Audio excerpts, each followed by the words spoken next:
Okay, welcome to the channel. I don't know if this is upside down. I hope not. Listen, I know y'all miss me, but listen. The Father just gave me this vision. And it was of a buffalo roaming, like a herd of buffaloes. And so a buffalo is, the meaning to it is God's strength. His strength, his deliverance, right? Okay, so I don't know who needs to hear this, but the Father is giving you strength for the battle. Okay, the Father he is honoring you because of your faithfulness. You may not have been perfect. Who of us have, right?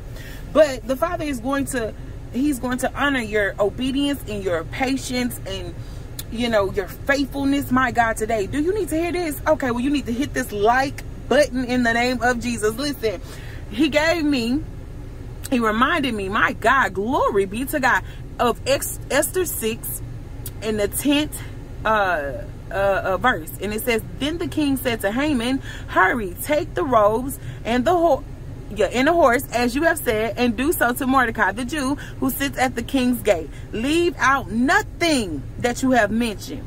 Okay, so I told you to go read that for yourself. 11 says, so Haman took the robes and the horse, and he dressed Mordecai and led him through the square. Hey, Holy Spirit.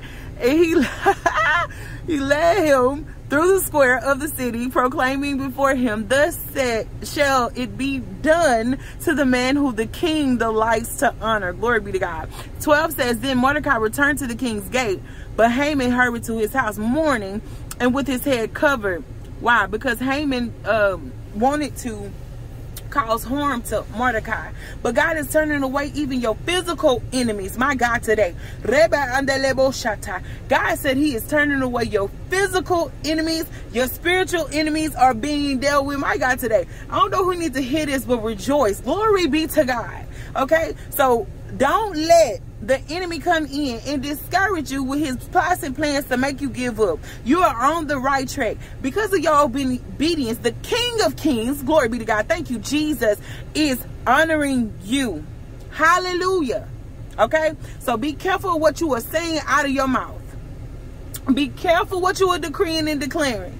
Okay, if you have, just say, Father God, I renounce every word curse I have spoken, any involvement I had in, I renounce it in the name of Jesus. Please forgive me. Confess your sins unto the Lord, right?